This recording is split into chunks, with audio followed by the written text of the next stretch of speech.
Hoy vamos a hablar de toda la relación que hay entre la integración sensorial y esta parte emocional y conductual en nuestros chiquitos con desórdenes en procesamiento sensorial. Justo vamos a hablar un poquito de qué es la integración sensorial, qué desórdenes hay para ponernos en base sobre qué es esta tema que vamos a tratar y luego nos vamos a meter un poquito en la parte, pues ya más como la relación con las emociones y sobre todo con la conducta.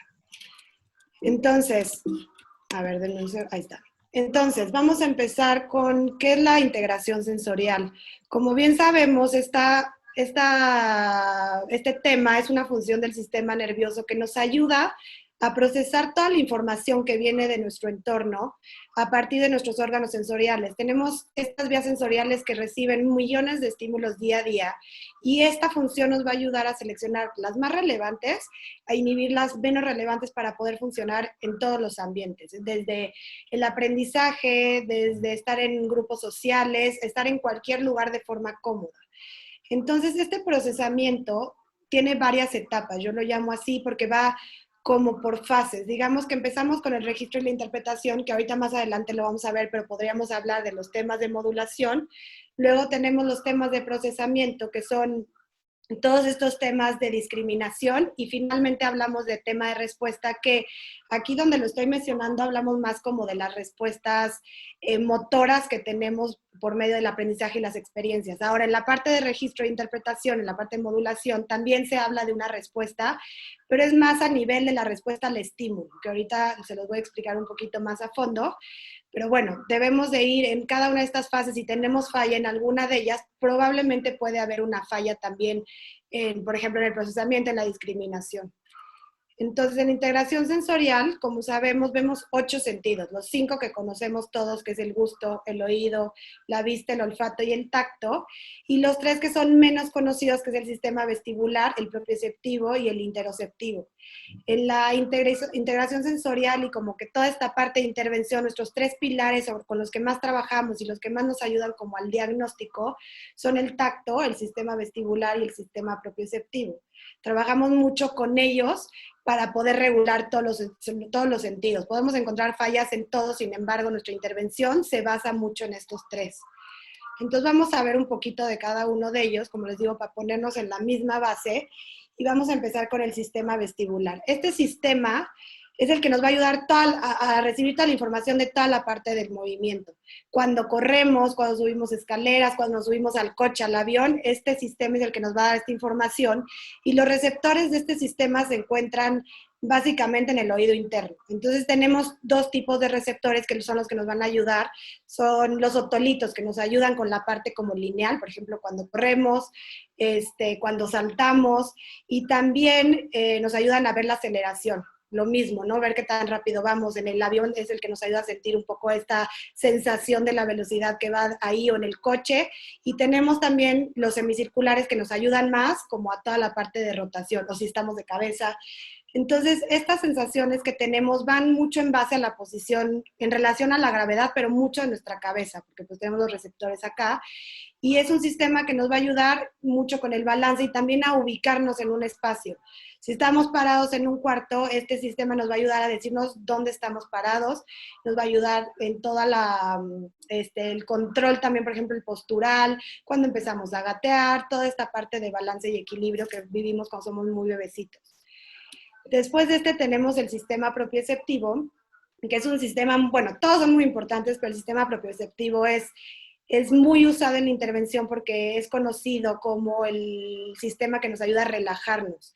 Entonces, cuando encontramos fallas en otros sistemas, el propioceptivo nos ayuda a bajar el nivel de alerta, a tener como un estado de relajación y poder intervenir en otras fallas, por ejemplo, en el área táctil, cuando el nivel de alerta se sube mucho porque estamos tocando alguna textura que no nos gusta. Entonces, el sistema propioceptivo es el encargado de decirnos toda la información de nuestro cuerpo, es sentirnos a nosotros mismos, y gracias a esto podemos tener una conciencia corporal, y a partir de esa conciencia podernos mover, y a partir de esa conciencia también podemos formular este esquema corporal, que es pues toda la imagen mental que tenemos de nuestro cuerpo. Entonces, si hay una falla en el sistema propioceptivo, probablemente no vamos a tener conciencia adecuada y no nos vamos a poder mover adecuadamente en nuestro espacio, en diferentes actividades físicas.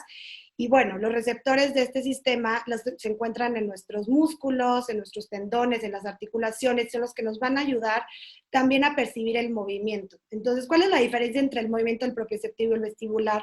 Que el propioceptivo es el que nos habla del movimiento de nuestro cuerpo, no tanto del cuerpo en el espacio, sino de nuestro cuerpo. Podemos verlo en forma dinámica y en forma estática.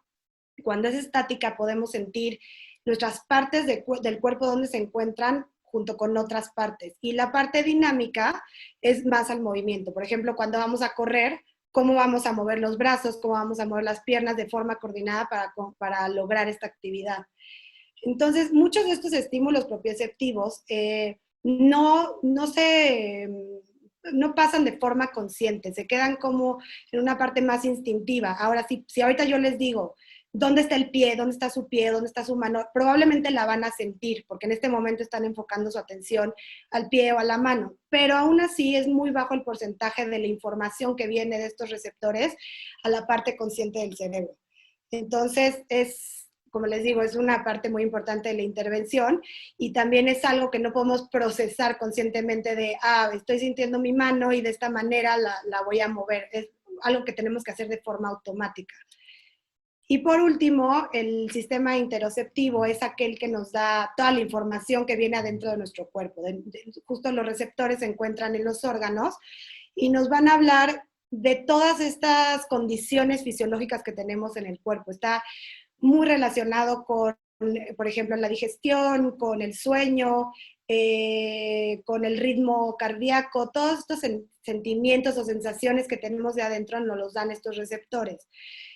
Va muy, muy relacionado también con el control de esfínteres, porque es el que nos dice, tengo ganas de hacer pipí, tengo ganas de hacer popó, y hay mucha gente todavía en integración sensorial que no habla tanto de la interocepción, porque primero es el sentido que más nuevo es, digamos, se ha estudiado más recientemente, y por otro lado, no se puede intervenir directamente. O sea, yo no puedo intervenir en los órganos o en el ritmo cardíaco de forma directa.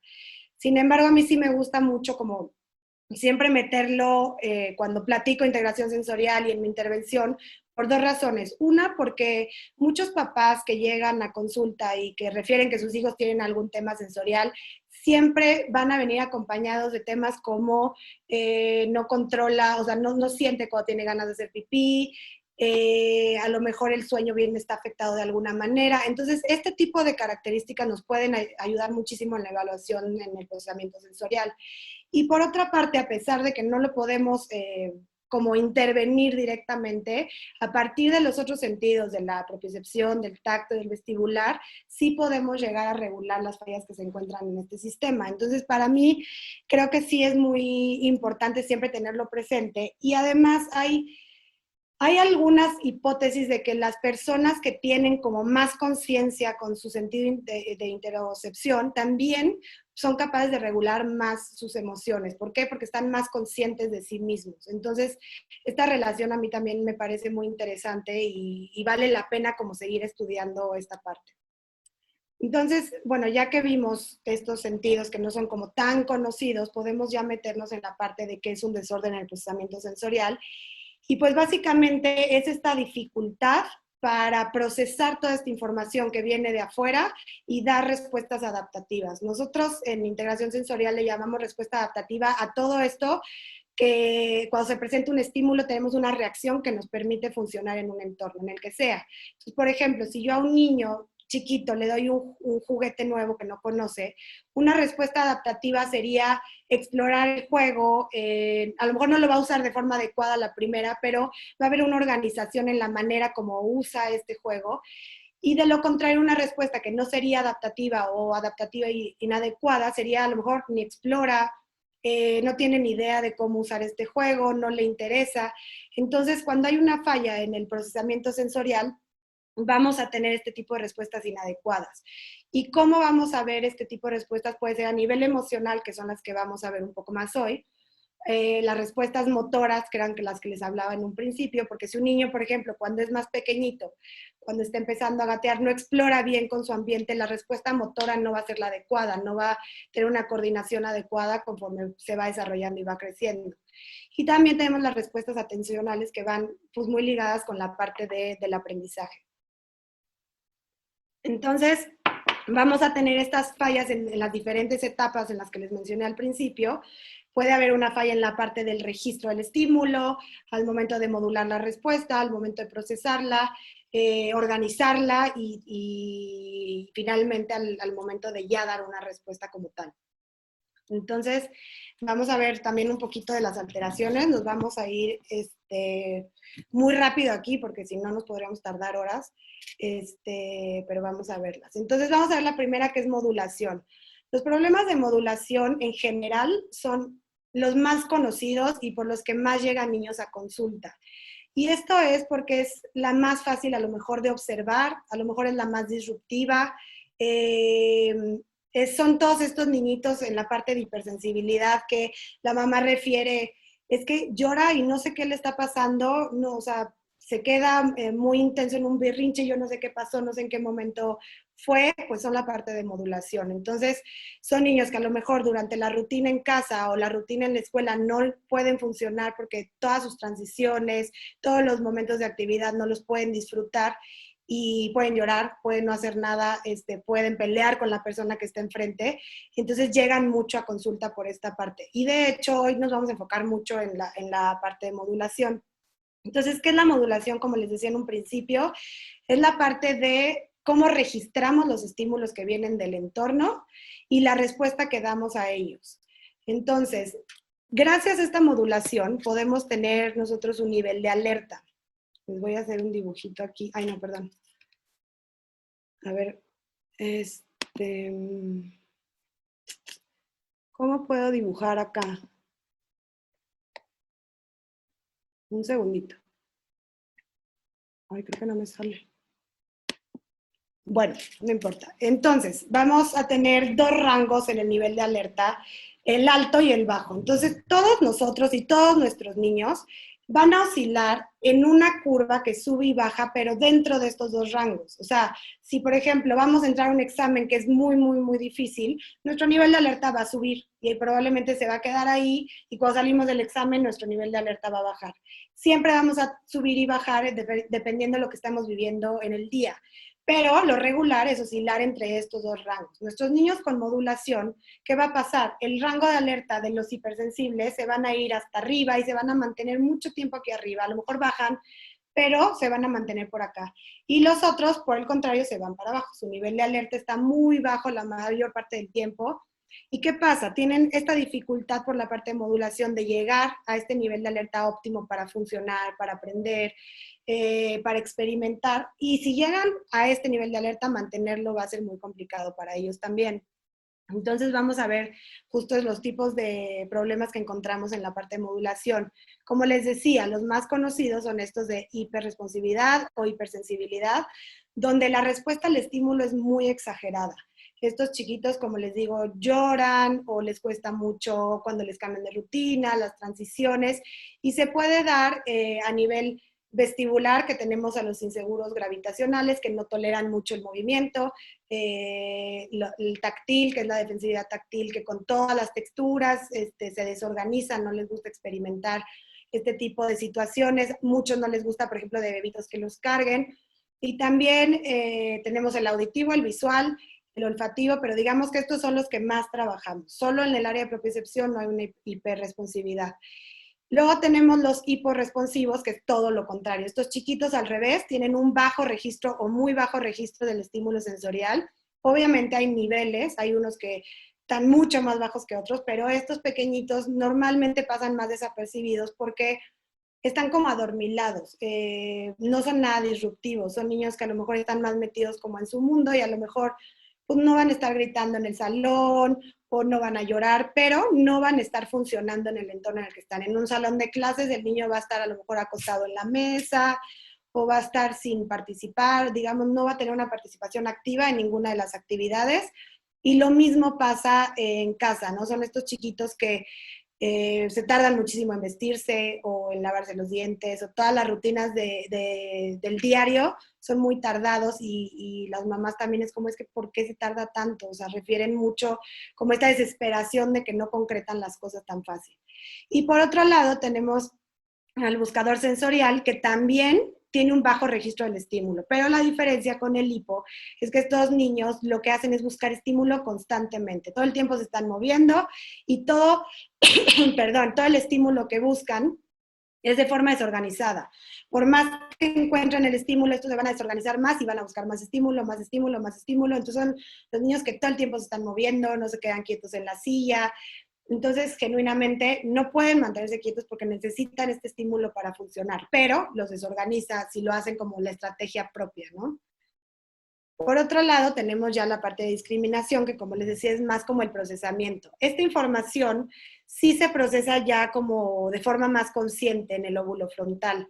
Esta parte o esta dificultad es cuando los niños no pueden diferenciar las características específicas de los objetos o de las imágenes o de los sonidos, porque no pueden como ver estos detalles particulares de cada una de estas objetos o imágenes, ¿no? Entonces, por ejemplo, dos letras las van a confundir, depende obviamente el área donde estén, pero no van a poder encontrar estas diferencias, no van a poder enfocar su atención al estímulo relevante.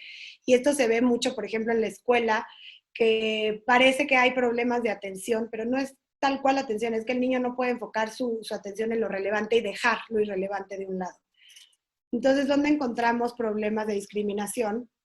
Encontramos principalmente en la parte visual, como les digo, la atención visual va a ser difícil que pueda fijar su atención en esto que es relevante en este momento. Problemas para diferenciar letras, símbolos, números, para encontrar una imagen en un general de otras imágenes. El auditivo también, por ejemplo, va a tener problemas para seguir instrucciones, porque si está en un salón de clases y la maestra está dando una instrucción, pero hay mucho ruido ambiental o sus amigos están gritando, él no va a poder enfocar la atención a lo que es relevante, que es lo que está diciendo la maestra. También le cuesta de repente trabajo los fonemas, los puede llegar a confundir, y ciertos sonidos que puedan ser similares. El táctil es esta dificultad para encontrar las características por medio del tacto. Y aquí me gusta mucho pensar en nosotras las mujeres, cuando traemos la bolsa, metemos la mano y queremos sacarnos el celular, la cartera, no tenemos que voltear a ver la bolsa para sacarla, sino que con nuestro tacto podemos saber qué características tiene y sacamos el celular, obviamente de forma automática.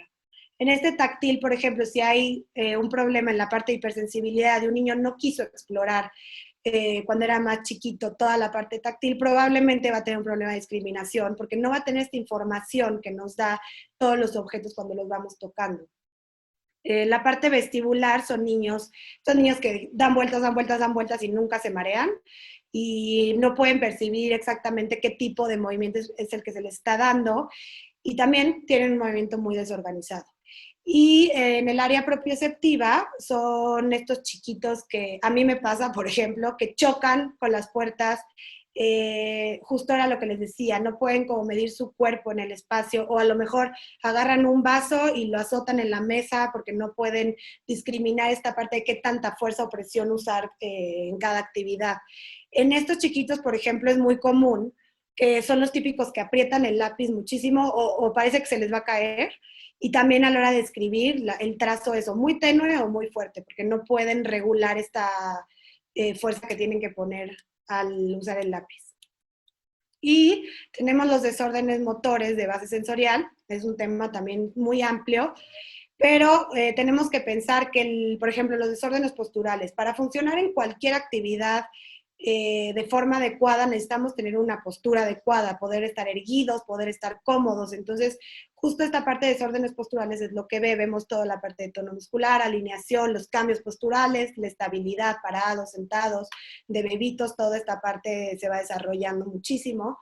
El movimiento, el feedback y feed forward, que es el poder anticipar, o sea, si me van a lanzar, por ejemplo, una pelota, yo voy a poder anticipar dónde va a caer, y si no la logro cachar, va a haber una retroalimentación de esta actividad que la próxima vez yo voy a poder ajustar mis movimientos. Y también aquí vemos el control ocular y la parte oromotora, toda la parte que también se va muy relacionada con el lenguaje, va muy relacionada con la parte de alimentación, y lo vemos en la parte de desórdenes posturales. Y por otro lado, y muy importante también, tenemos la dispraxia, que ya es más a nivel neurocognitivo. ¿Por qué? Porque es un proceso. como sabemos, las praxias es este proceso de secuenciación de pasos para realizar una actividad de forma fluida. Entonces, tenemos 3 etapas donde se puede presentar un problema de dispraxia. En la parte de ideación, que es cuando se genera la idea, ¿qué voy a hacer con esto?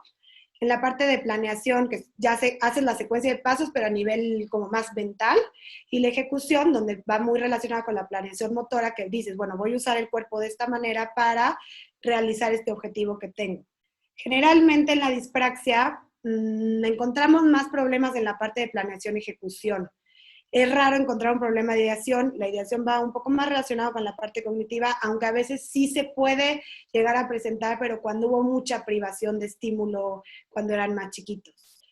Y bueno, un poco para relacionar, como les decía, si hay fallas anteriormente, puede que se empiece a relacionar con con las habilidades superiores. Entonces aquí hay un ejemplo de esto. Los niños que, por ejemplo, tienen problemas en la parte de discriminación táctil, van a tener problemas obviamente en la praxia porque no van a saber cómo usar esta parte del tacto para planear. Obviamente también va relacionado aquí la parte de propiocepción. Y lo mismo, si hay un problema en la parte de discriminación visual, vamos a tener un problema en la dispraxia y se llama visuodispraxia. Entonces, bueno, ya este resumen de lo de integración sensorial, vamos a meternos un poquito en lo que es la relación del cerebro con las emociones. Entonces, vamos a hablar mucho de la relación en la parte de modulación y la hiperrespuesta. ¿Por qué? Porque digamos de alguna manera que este tipo de desorden va muy relacionado de manera directa, de manera química. Al mismo momento que se está procesando un estímulo, se está asociando una emoción. Yo lo digo como directamente. Entonces, por ejemplo, Ginners decía que la mayoría de los estímulos sensoriales es procesada en partes del cerebro que no generan una alerta consciente. Era un poco lo que les decía de la parte de propiocepción. Casi todo va a ser como instintivo. Entonces, en esta parte de modulación, nos vamos a quedar mucho en el cerebro reptiliano, en el sistema límbico. Está muy conectado y como sabemos, pues el sistema límbico es este cerebro emocional. Entonces, de entrada está súper conectado todos los estímulos sensoriales que entran y que están en el nivel de modulación, la relación que tienen con las emociones que se van generando. O sea, es prácticamente inmediato. Entonces, ¿qué pasa con nuestros chiquitos que tienen hiperresponsividad? Estos niños generalmente están en un estado que nosotros llamamos corre, pelea y se congela. Están preparados para o correr al estímulo o pelear con el estímulo o el shutdown, que ya se pasman y se bloquean por un momento y no hacen nada. Entonces, están como en un nivel de alerta alto siempre, y esto les genera muchísimo estrés y muchísima ansiedad. Son niños que no perciben el mundo de forma segura. Obviamente depende en cuál de los sistemas esté la falla, pero, por ejemplo, un niño con problemas táctiles, todo lo va a percibir un poco agresivo. El entrar a un lugar nuevo donde hay mucha gente, para él va a ser un poco agresivo y va a ser como, híjole, esto como que no me gusta y probablemente se va a echar para atrás. Entonces, cuando son más chiquititos, la reacción y las respuestas tan intensas de las que les hablaba al principio, se dan de forma directa con el estímulo, cuando están en contacto directo con el estímulo. Digamos, un niñito que tiene problemas en la parte vestibular, que el miedo, el movimiento es lo que les causa esta respuesta y miedo. Entonces, este niñito, por ejemplo, su papá, no sé, lo avienta o juega esta parte de cargarlo, va a reaccionar de esta forma, va a correr o va a pelear o se va a congelar ante este estímulo. Pero cuando son ya más grandes empiezan a generar asociaciones que no necesariamente tiene que estar en directo contacto con el estímulo, simplemente con algo que relacionen a este estímulo se va a detonar esta parte. Entonces estos niños generalmente no se sienten capaces o no se quieren exponer a muchas situaciones, repercute muchísimo en sus habilidades sociales, en sus grupos sociales, y como les decía, viven muchos momentos de estrés y ansiedad. Entonces, para entender un poquito qué está pasando con ellos y ponernos como en el mismo canal con ellos, vamos a ver qué es lo que pasa el proceso biológico en la parte del estrés. A mí me gusta siempre como que tratar de entender esa reacción con algo que me podría pasar a mí.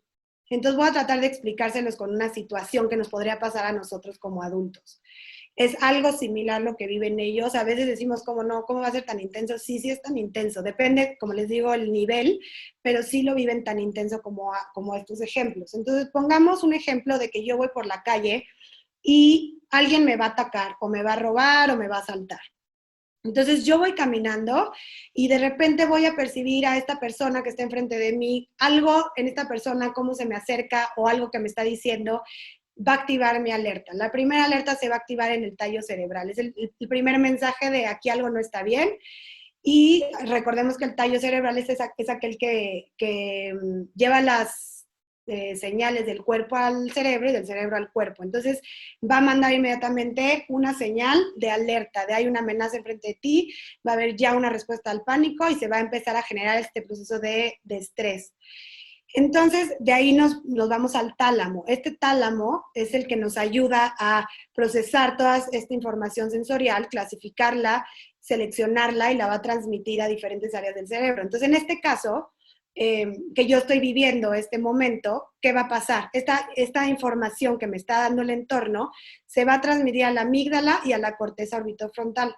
Entonces, en la amígdala lo que va a empezar a pasar es que va a empezar a dar como un significado a estos estímulos sensoriales que estoy viviendo, que es miedo, me voy a empezar a estresar, me voy a empezar a angustiar, voy a sentir probablemente ansiedad, entonces empieza a relacionar. También aquí en la amígdala se van a empezar a generar respuestas conductuales y también se van a poder llegar a inhibir a algunas otras respuestas. Y dentro de la amígdala tenemos esta parte que se llama memoria implícita, que ahorita más adelante lo vamos a abordar, porque es súper importante en este proceso con nuestros niños. La memoria implícita, aparte de hacer muchas otras cosas más, es la encargada de recopilar esta información sensorial que está pasando en nuestro entorno y guardarla. Y no le dice a nadie, nosotros no somos conscientes de que se está guardando ni tenemos acceso a esta información. Entonces, en este momento que esta persona se está acercando, me va a atacar, yo ya estoy guardando todos estos estímulos de el olor o a lo mejor los ruidos ambientales o a lo mejor algo de la luz o algo que estoy viendo en él, algo particular en él y los voy a guardar. Se va a quedar ahí registrado. Después de esto también, como dijimos, la señal se va a la corteza orbitofrontal y aquí se va a dar la respuesta motora. Esta parte me va a ayudar a correr si tengo que correr, a pelear si tengo que pelear, gritar. Hay gente que llora, no sabemos nadie la reacción que podemos tener ante estas situaciones, pero nos va a ayudar a tener toda esta parte motora, la respuesta motora a una amenaza y nos va a ayudar también el cerebelo, que hay gran parte de la parte motora está aquí en el cerebelo.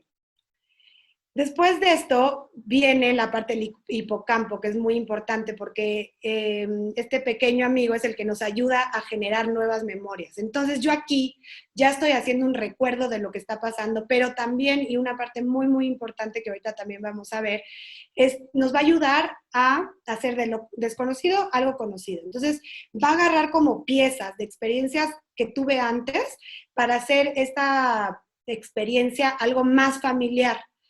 Entonces, si yo a lo mejor nunca me había pasado nada, pero a lo mejor escuché a alguien que me contó algo al respecto o vi algo en la tele y toda esta información la va a armar de tal manera que yo voy a poder hacer una hipótesis de lo que está pasando.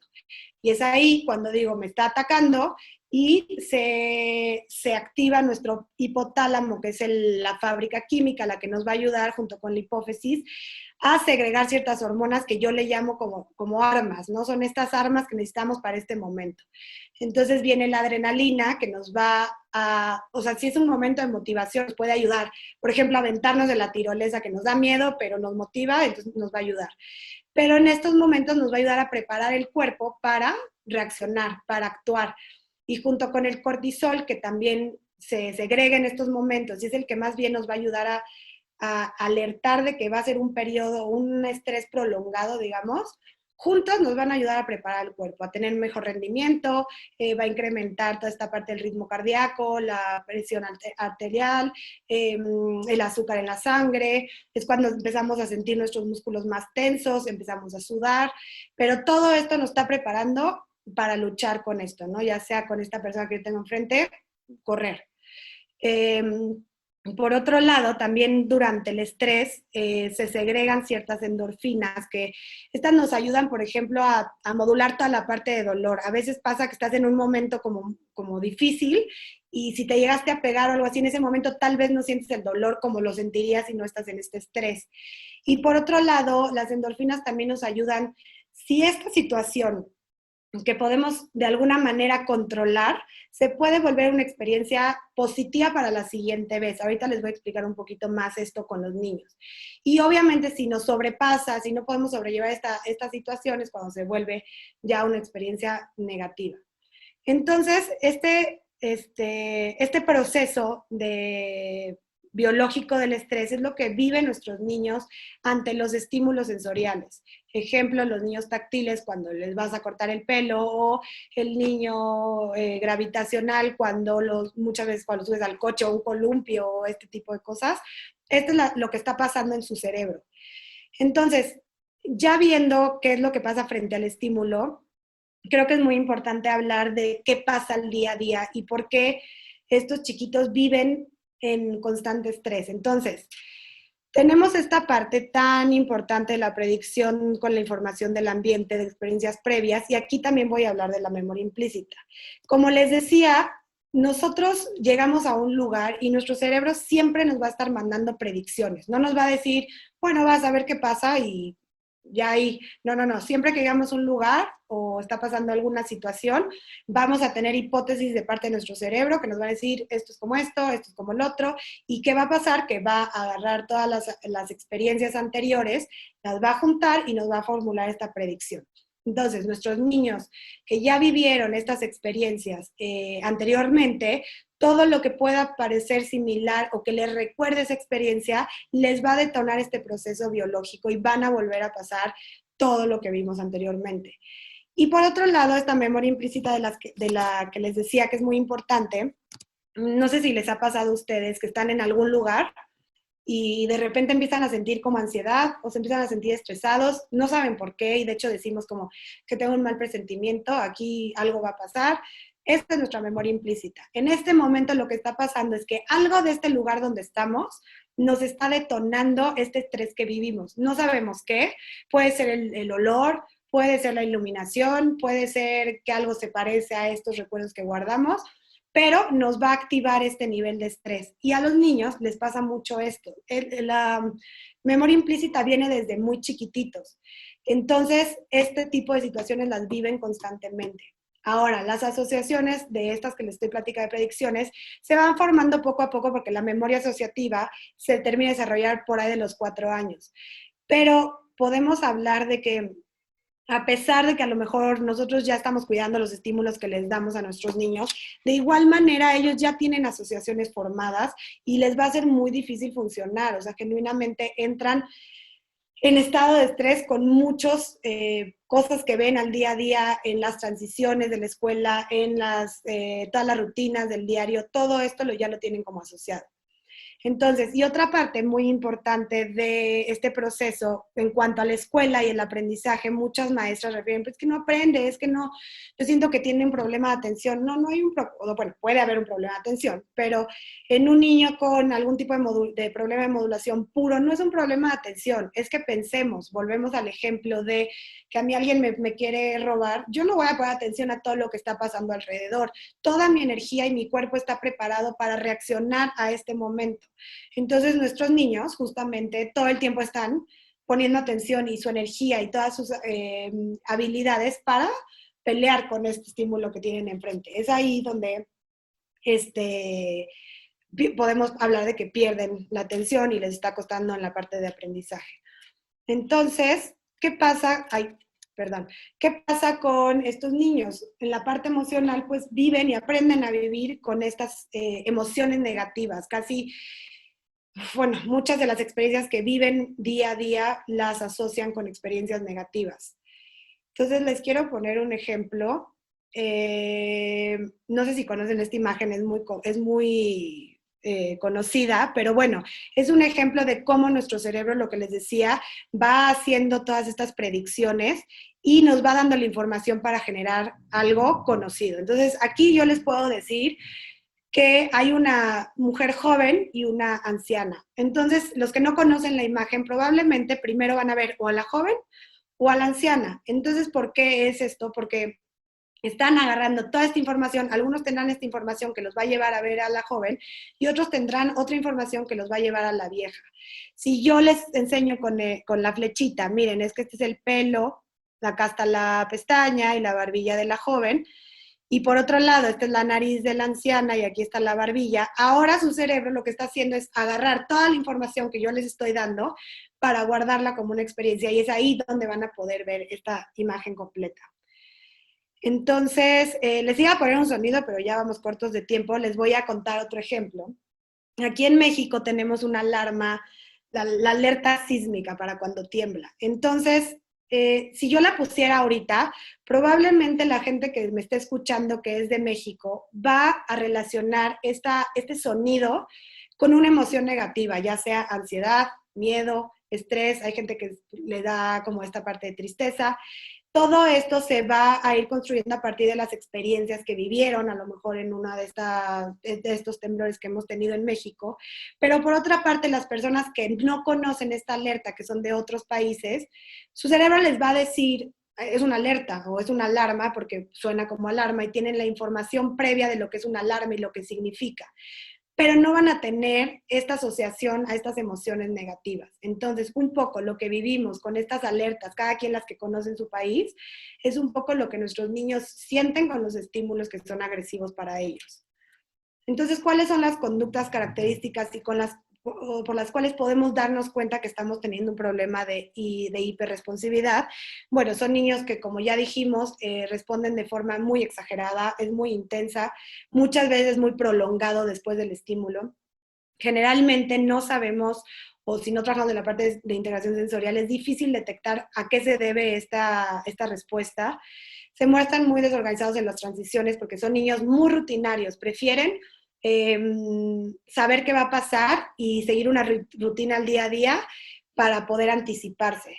Entonces, si tú les cambias tantito la rutina al día, puede ser que se detonen y no les guste y puede haber una de estos respuestas intensas. No disfrutan las experiencias nuevas, son típico que las mamás llegan y me dicen, es que lo llevé a una fiesta, pero estaba increíble, había muchísimos juegos que estaban lo más bonito y él no quiso, él se quedó pegado a mí y estaba llorando. Pues son estos niños que no, por una parte los estímulos no lo están pudiendo modular de forma adecuada y por otra parte es como no saben qué van a hacer con esos estímulos, ¿no? Son etiquetados de tener mal carácter, de ser niños berrinchudos, muchas veces son precavidos porque prefieren como que no entrarle porque no saben qué va a pasar.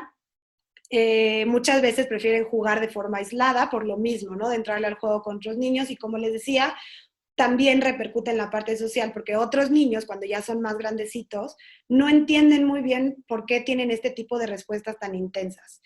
Entonces, muchas veces se alejan.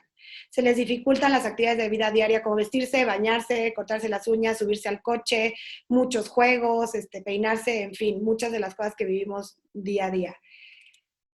Ahora, a partir de aquí que vamos a hablar de los otros desórdenes, ya es mucho más simple y yo le llamo que la respuesta emocional es indirecta. Entonces, ¿qué es esto? Es que es una respuesta a la interacción que tenemos con nuestro medio, la interacción que nos dan las otras personas, nuestros amigos, nuestros maestros, nuestros papás.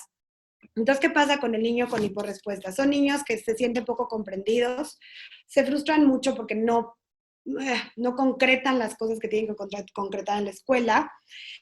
Son niños que, como les digo, pueden o no hacerle caso o pueden sufrir muchos regaños de típico de la mamá de ya apúrate, es que ya viste, es que ya nos tenemos que ir, o en la escuela que no terminan las actividades y esto obviamente va a afectar la autoestima y la seguridad en un futuro. Las conductas que son más relacionadas a estos pequeñinos son niños muy pasivos, son silenciosos, pueden parecer apáticos, pueden parecer que no tienen interés por nada. No es que no lo tengan, es que su nivel de alerta no les permite ni tener la iniciativa, ni participar de forma funcional en un juego. Entonces parece que se aburren rápido, pero no, es también niños que se cansan con mucha facilidad, son muy lentos para hacer las tareas y muchas veces para seguir instrucciones.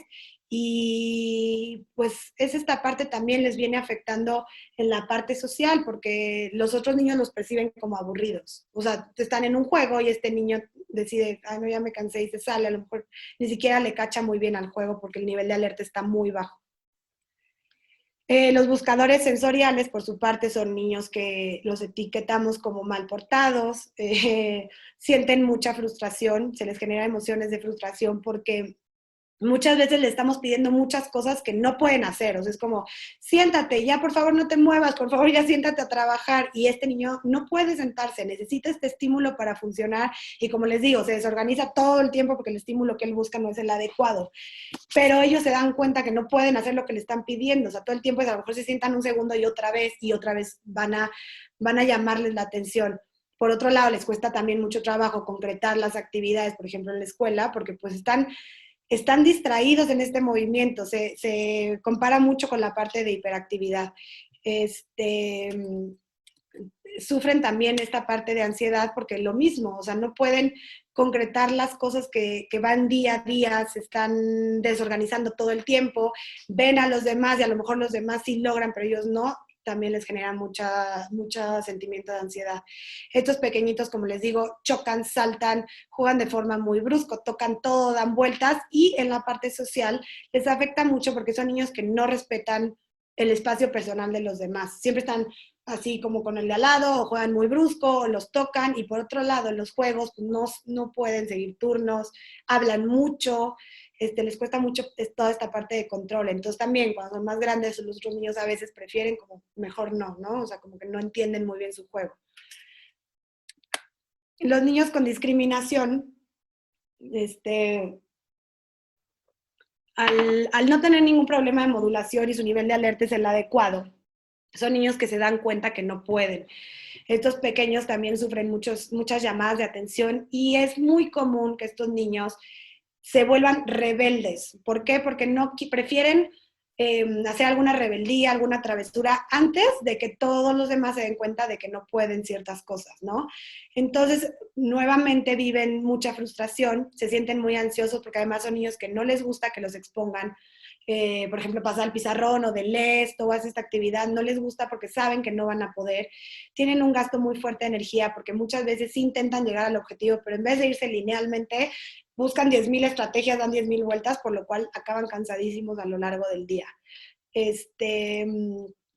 Las conductas más relacionadas a estos niños son, como les digo, son o rebeldes o pueden también confundirse con un problema de atención, de que están muy distraídos, pero pues es que si la maestra está escribiendo algo en el pizarrón y él no logra procesar esta información, pues obviamente se va a distraer con otro estímulo. Puede que no atiendan a ciertas instrucciones, pueden llegar a tener problemas en la escritura, la lectura, también son tachados de flojos y, como les digo, terminan el día muy cansados y generalmente la parte académica no les llama demasiado la atención. Obviamente hay que diferenciar de dónde se encuentra, en qué sistema se encuentra la falla, pero generalmente no les llaman mucho la atención porque se les hace muy complicado. Entonces, nuevamente, crecen con estos sentimientos. Los problemas motores, bueno, cuando son muy chiquititos, los problemas motores que se presentan desde bebés son niños que crecen siendo muy irritables, no están cómodos con su cuerpo, están estresados, desde muy bebés aprenden a vivir así. Pensemos nosotros cuando estamos, no sé, vamos a una obra de teatro y la silla que nos tocó está súper incómoda. Entonces estamos todo el tiempo buscando la postura correcta, nos movemos, entonces estamos incómodos. Estos chiquitos igualmente están incómodos y están incómodos de bebés, entonces cualquier cosa les causa como esta irritabilidad, digamos. Cuando son más grandes pasa lo mismo, también son niños que se están moviendo mucho en su lugar, los niños con problemas posturales todo el tiempo están buscando cómo estar cómodos, se mueven de un lado a otro, también son niños que se mueven mucho y se confunden también con problemas de atención. ¿Por qué? Porque yo ahorita, por ejemplo, si no estoy cómoda y me empiezo a mover, tengo la capacidad de dirigir mi atención a que no estoy cómoda y dirigir mi atención a esta presentación. Pero ellos no tanto. Ellos, toda su atención está en, no estoy cómodo y dónde pongo mi espalda, cómo le hago para sentarme, para sentirme a gusto. Entonces pierden mucha de la información que está alrededor de ellos y también puede resultar en esta parte de no están aprendiendo o se perdió todo esto que enseñé, pues es por la parte postural. Entonces, aparte de esto, estos niños desde muy chiquitos se dan cuenta que su cuerpo no les funciona como quisiera su cabeza. O sea, su cabeza tiene una idea de lo que tiene que hacer, el cuerpo no ejecuta como él quisiera. Entonces, desde ahí empiezan a sentir muchísima frustración. Son niños que además, igual que los de discriminación, no les gusta ser expuestos. Son los típicos que se empiezan también a volver a veces muy tímidos porque no quieren enfrente de los otros niños hacer cierto circuito o alguna cosa que saben que no van a poder. Entonces pueden volverse muy tímidos. Las conductas más relacionadas a estos chiquitos son niños que prefieren juegos de fantasía, son niños que a lo mejor hablan antes de hacer,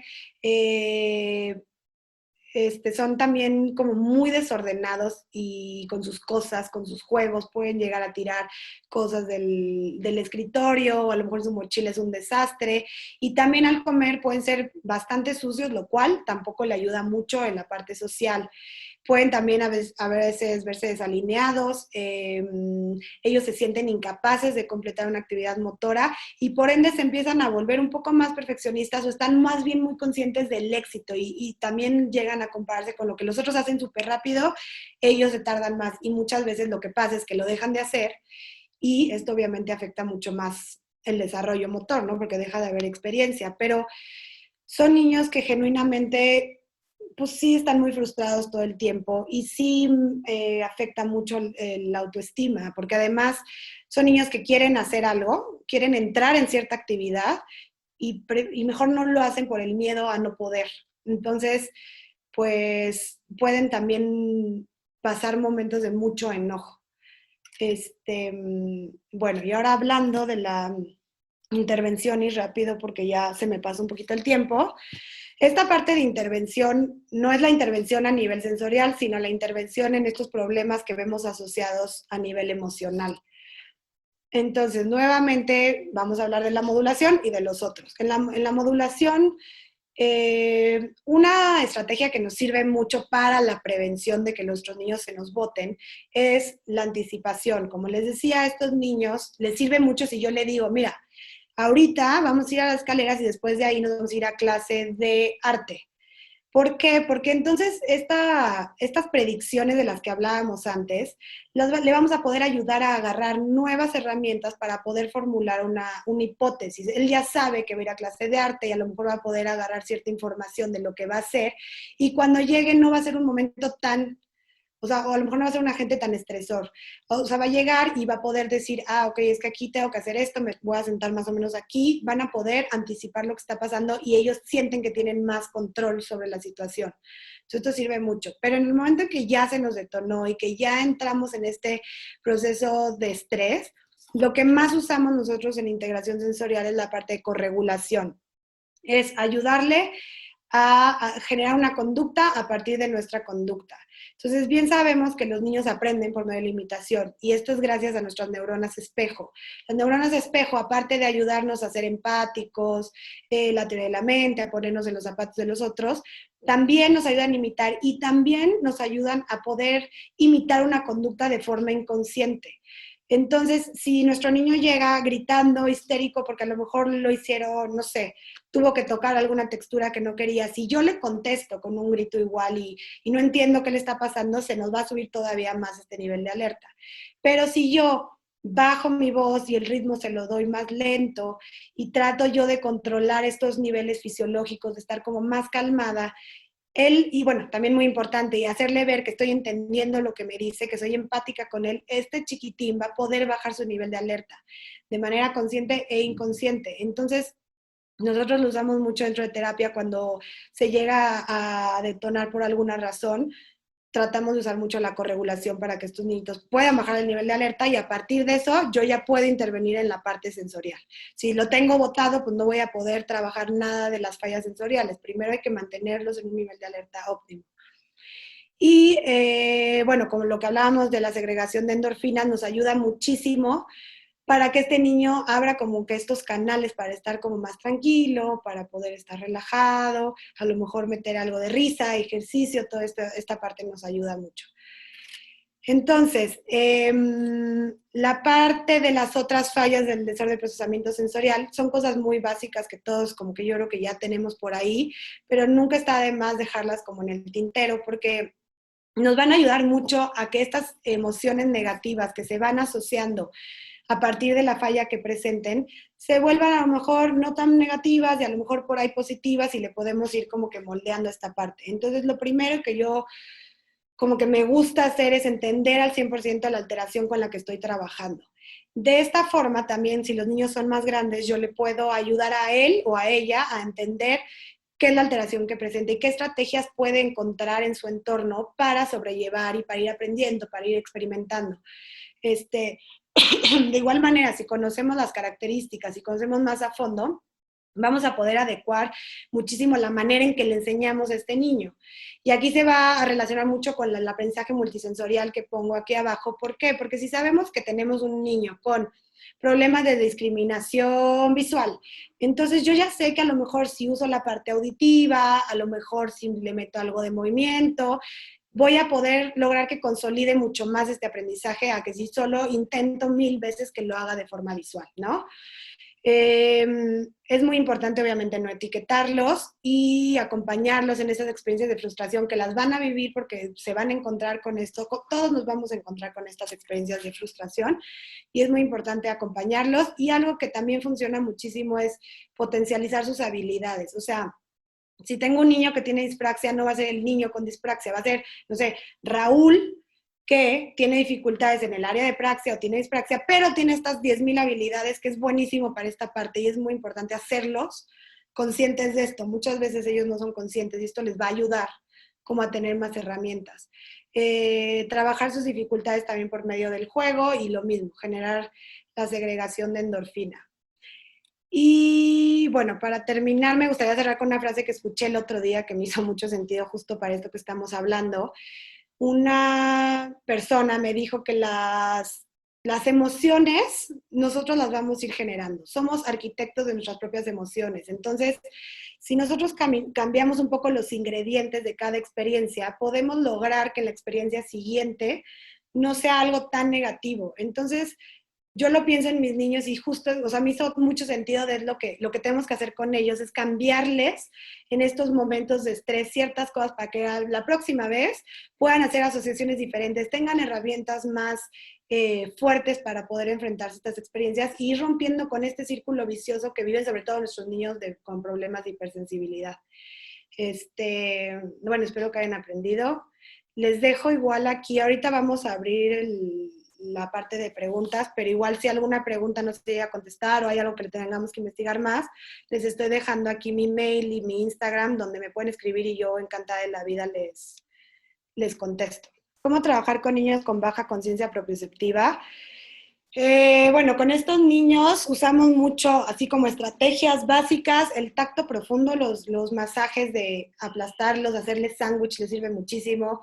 El taquito, no sé si lo conocen, que los enrollas en una tela y se tienen que desenrollar.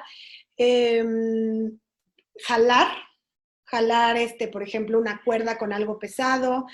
Toda la parte de resistencia, cargar, muchas veces los ponemos como empujar la pared, siempre es muy importante ponerle un significado, entonces decirles como, a ver quién es más fuerte, vamos a ver quién empuja más la pared, eso les da muchísima información propioceptiva.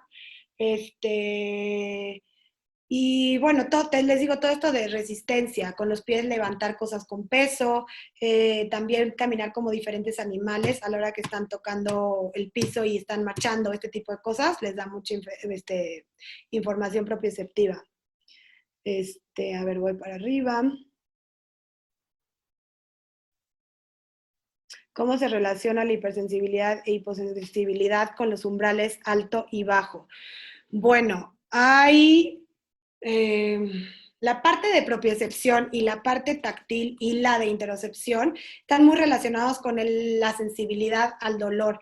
Hay muchos niños que, por ejemplo, tienen algún problema en defensividad táctil y se pegan, por ejemplo, los hipo, los que están en la parte de hipo se pegan y no sienten tanto el dolor o no tienen una respuesta tan intensa al dolor. Como tal, al umbral no es tanto, sino a la respuesta que tienen a este dolor. El umbral creo que sí va más relacionado con la parte de interocepción. ¿Los niños hipersensoriales se pueden considerar dentro del diagnóstico TEA? No.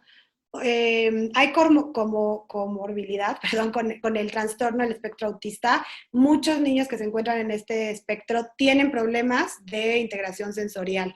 Nosotros por eso trabajamos mucho con ellos, pero un niño que tiene algún problema sensorial no es considerado como que esté dentro del espectro autista, son dos cosas diferentes. Más bien los del espectro tienen temas de alguna parte sensorial. ¿Cuál es la diferencia entre niños con buscadores de estímulos y los que presentan TDAH? Esta pregunta es súper interesante y es súper difícil. De inicio, muchas características pueden parecer similares y de hecho, hasta que no empiezas a intervenir, no puedes diferenciar uno de otro. ¿Cuál es la diferencia? Que los niños, los buscadores, al momento que tú les empiezas a dar esta intervención en el área de integración sensorial, empieza a bajar muchísimo esta parte de distracción, de movimiento, se nota, o sea, es un cambio, una evolución o sea, que se ve muy bien. Ahora, con los TDAH también se empieza a regular porque hay niños con TDAH que también presentan problemas en el área sensorial, pero sin embargo llega un momento que se quedan como estancados. Entonces ahí es donde encontramos las diferencias, pero hay cosas muy similares entre estas dos partes. ¿Cómo realizar el diagnóstico diferencial de cuándo un comportamiento es ansiedad y cuándo es una respuesta sensorial? Bueno, para eso tienes que aplicar varias pruebas y una observación clínica bastante amplia. Es muy importante, por ejemplo, hablar con la escuela y ahí te van a dar mucha información de cuándo viene por una parte a lo mejor más emocional de algo que está pasando en casa o algo que está pasando en la misma escuela, o lo estás relacionando, tienes que ver específicamente en qué momentos es que presenta ansiedad, a qué lo pueden relacionar, pero sí es una observación muy profunda porque a veces es difícil, como les decía, de darse cuenta. A veces se presenta ansiedad mucho tiempo después de que estuvo en contacto con el estímulo. Entonces, se tiene que rascar muy bien en el día a día con estos niños para poder poder diferenciar entre uno y otro. Dentro del diagnóstico, como en consultorio, pues igual es una observación, se hacen evaluaciones del perfil sensorial para ver qué tanto está afectado los diferentes sistemas y de ahí podemos ver por qué está presentando esta ansiedad.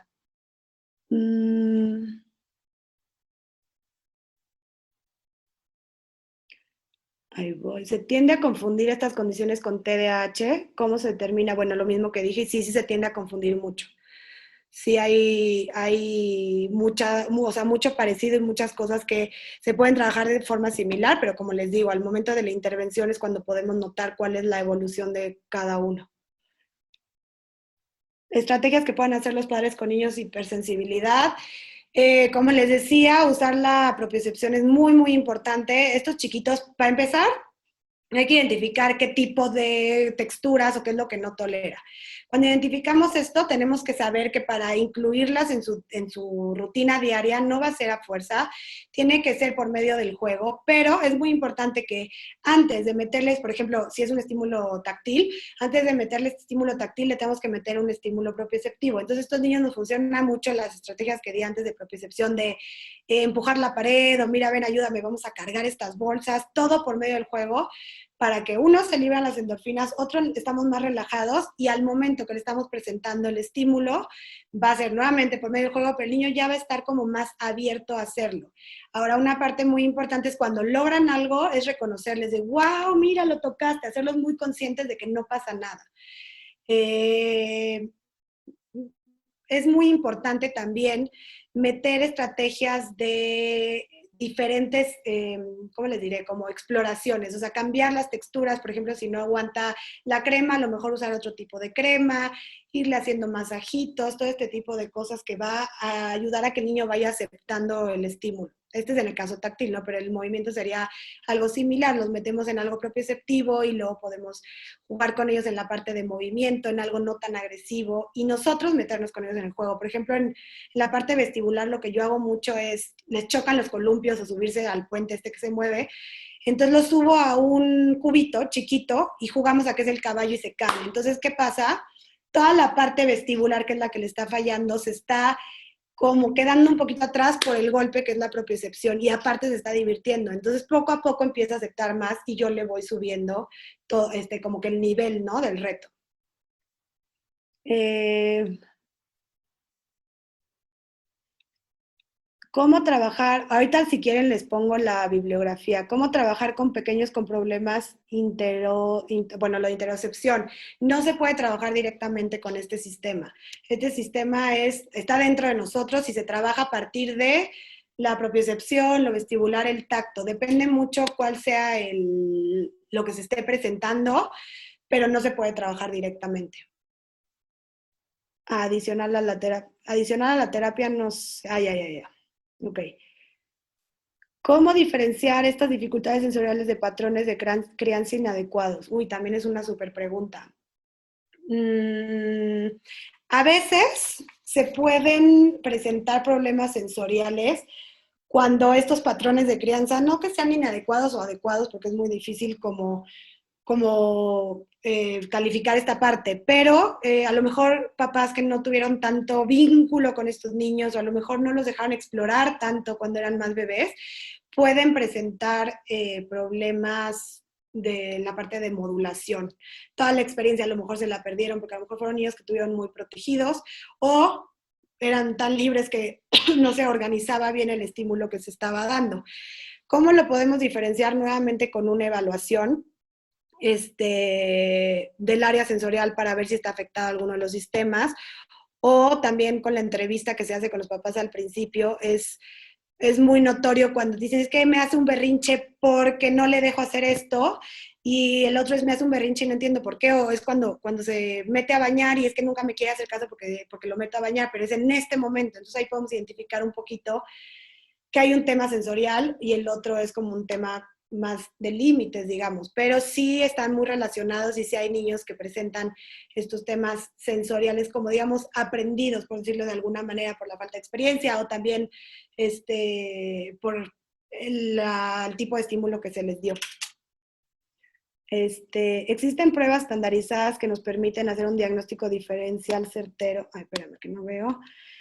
Es decir, nos permiten diferenciar con claridad un desorden de procesamiento sensorial de la hiperactividad, por ejemplo.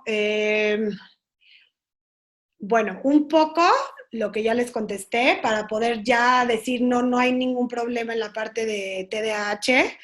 Ya va a ser más adelante con pruebas que nos van a hablar de esta área, ¿no? Pero en la parte sensorial sí hay pruebas para hacer diagnóstico.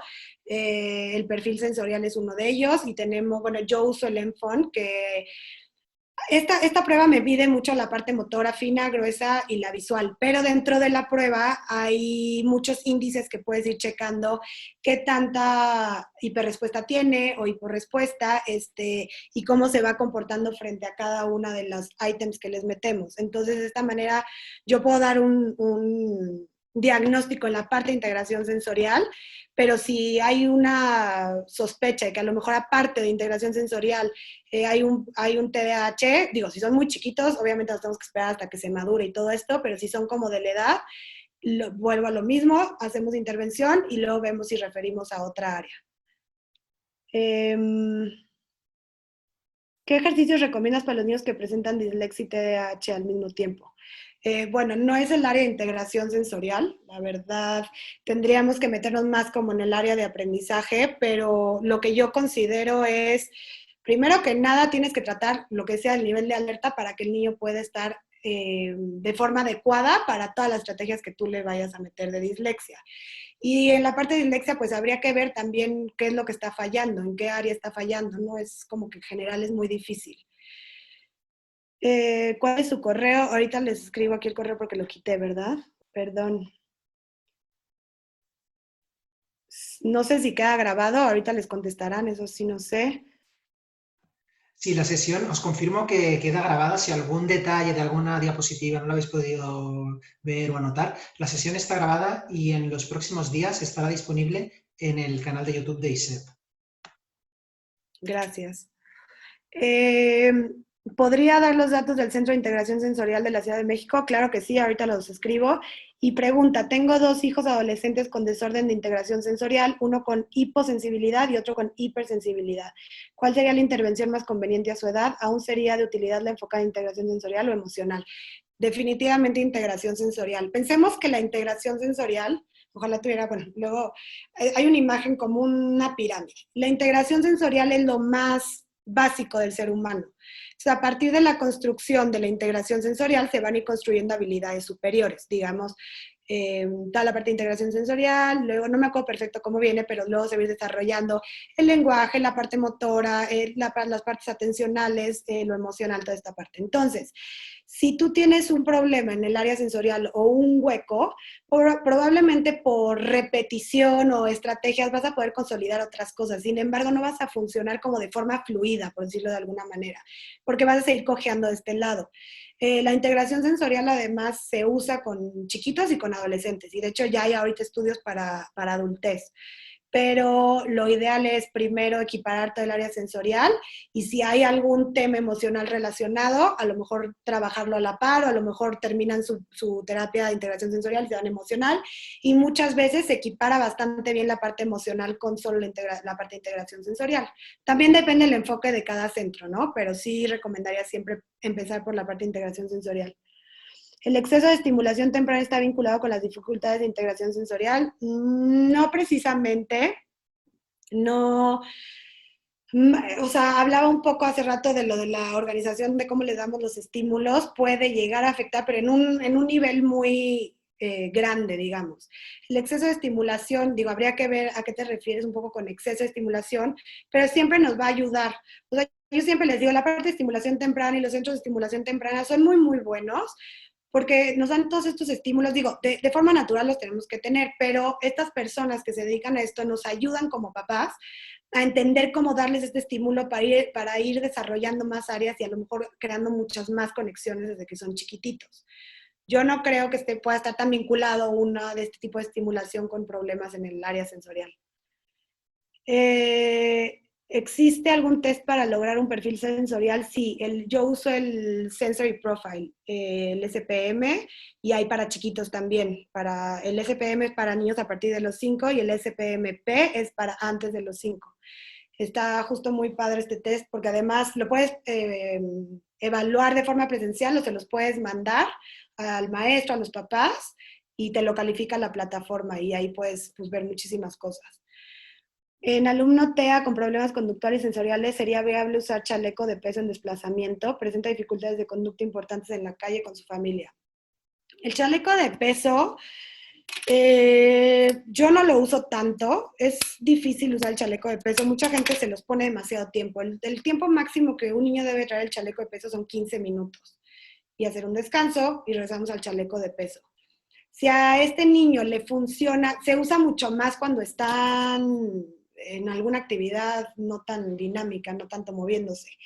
Pero sí habría que ver si le funciona a él y la parte de propiocepción le está regulando al momento de las fallas que presenta.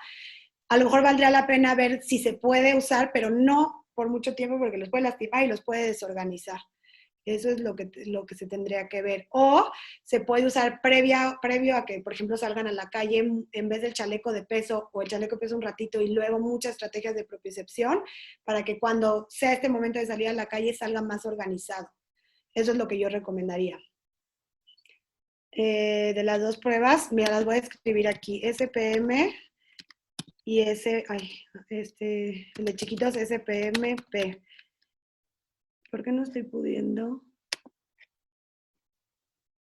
Ahí está. Ahí la estoy escribiendo. Ese es el que yo uso. La pirámide que dije no tiene un nombre, y no, la verdad no recuerdo ahorita los autores, pero si buscan en Google pirámide de desarrollo sensorial les va a salir. ¿Hay relación de la integración sensorial con los reflejos primarios? Pues sí, o sea, toda la parte que les hablaba de desórdenes posturales, ve también esta parte en bebés, o sea, sí hay una relación, es toda la parte, perdón, de las bases motoras, digo, de lo motor con base sensorial, también habla de esta parte de los reflejos primarios. Hay un libro, también se los voy a poner aquí, Niños sensoriales, que a mí me gusta mucho y a mí me ayudó mucho como para entender, porque como ven la integración sensorial es un poco enredada y como que todo se mezcla con todo, de Miller. este me ayudó muchísimo. ¿Cómo se trata un adolescente que no se trató su problema de motricidad en la infancia? Se trata por medio de la terapia ocupacional y la integración sensorial. Es diferente porque obviamente los hábitos ya están más marcados, entonces aquí ya no es una enseñanza de los hábitos o patrones de movimiento adecuados, sino es una reeducación de todos estos patrones, pero se puede hacer y se le meten muchas estrategias para que a lo mejor si algún patrón es mejor no moverlo porque va a ser más tardado para él, su velocidad de procesamiento va a ser afectada, a lo mejor se le dan muchas estrategias para que pueda consolidar estos problemas de motricidad. Y creo que ya acabamos con las preguntas. Les iba a poner mi email, ¿verdad? Ese es el mail y el Instagram donde también me pueden escribir. Contesto bastante. Es este. Yogueme espacio Senso. Listo. Muchísimas gracias a ustedes por estar aquí. Espero les haya servido de algo toda esta información. Niños sensoriales. De Miller. Niños sensoriales de Miller. Pues la prueba, la última preguntita, perdón, ¿la prueba se puede aplicar el SPM? No, sí está estandarizada a México y de hecho está en español también. La puedes conseguir en español. Ya, perdón, muchísimas gracias. no, ya sin más, hemos acabado muy bien de tiempo. Siguen llegando en privado muchos mensajes, he visto muchísimos mensajes de agradecimiento, de felicitación por la sesión. En nombre de ISEP también te traslado, Miquela, este agradecimiento por la sesión que has impartido, interesantísima, muy útil, muy enfocada a la práctica, que al final es lo que pretendemos en ISEP. Muchas gracias de nuevo a todos, a todas los que todas sois mayoría femenina. Sí. Muchas gracias por haber estado presentes hoy aquí, por haber seguido esta sesión y pues nos vemos en las próximas. Muchísimas gracias. Gracias a ustedes. Bye. Adiós. ¿Quieres estar al día de todo lo que ocurre en ISEP? Síguenos en las redes sociales y no te pierdas nada. Actualidad, entrevistas con expertos, masterclasses, sesiones clínicas, vida estudiantil, eventos y mucho más. Podrás encontrarnos en Facebook, Twitter, LinkedIn, Instagram y YouTube. Además, ahora podrás convertirte en el protagonista de nuestros perfiles sociales. ¿Cómo? Muy sencillo. Cuéntanos cómo está siendo tu experiencia en ISEP. Muéstranos cómo es tu día a día o comparte las fotos de tus mejores momentos. Acuérdate de etiquetarnos o de usar el hashtag #ExperienciaISEP. Así podremos compartir el contenido con el resto. Recuerda, juntos hacemos ISEP.